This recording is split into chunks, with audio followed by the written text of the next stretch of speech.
حضرت عمار ابن یاسر رضی اللہ تعالیٰ عنہ آپ ارشاد فرماتے ہیں کہ جس شخص میں 3 چیزیں جمع ہو جائیں اس شخص کا ایمان کامل ہو جاتا ہے۔ وہ 3 چیزیں اتنی اہم ہیں کہ ہر بندہ مومن کی زندگی کے اندر وہ 3 چیزیں ہونی چاہیے۔ وہ 3 چیزیں اس کی زندگی کا جزو لا ينفق ہونی چاہیے، اس کی زندگی کا خاصہ اور لازمی جز ہونی چاہیے، کیونکہ ان 3 چیزوں سے ایمان مکمل اور کامل ہوتا ہے۔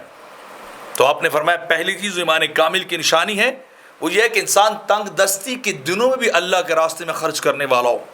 جب انتہائی قسم پرسی کے حالات ہوں، انتہائی تنگ دستی ہو، انتہائی انسان کے معاشی حالات تنگ ہوں، وہ بندہ پھر بھی اللہ کے راستے میں مال خرچ کرے، انفاق فی سبیل اللہ کرنے والا ہو، اللہ کے راستے میں اپنی اوقات سے بڑھ کر دینے والا ہو، کیونکہ یہ خرچ کرنا ہی تو حقیقت میں اس بندے کی زندگی میں خوشحالی کو لائے گا۔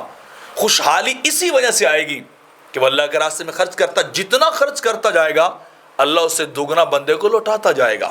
تو آپ نے فرمایا یہ پہلی نشانی ہے، تنگ دستی کے دنوں میں ایام میں انسان اللہ کے راستے میں مال خرچ کرنے والا ہو۔ اور دوسری چیز جو آپ فرماتے ہیں، فرمایا اپنے آپ سے انصاف کرنا، یعنی جب دوسروں کی باری ہو تو بڑا انصاف پسند ہو، جب اپنی باری ہو تو وہاں چشم پوشی کرے، ایسا نہیں ہے۔ معاملہ اپنا ہو یا غیر کا ہو، اپنی ذات ہو یا کوئی اور ہو، کام انسان انصاف سے لینے والا ہو۔ ہر حال میں اعدلوا هو اقرب للتقوی، عدل کرو یہ تقوی کے قریب ہے۔ تقوی کی بہترین صورتحال اپنے ساتھ اور غیروں کے ساتھ عدل کے ساتھ پیش آنا ہے۔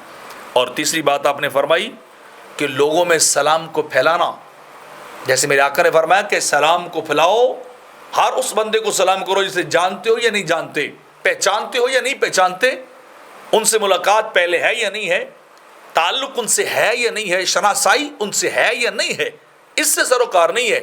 سروکار اس بات سے کہ جہاں بھی گزرو وہاں سلامتی پھیلاتے جاؤ، وہاں امن کو پھیلاتے جاؤ، اللہ کی مخلوق کے لیے امن کی دعا کرنا، سلام کو پھیلانا۔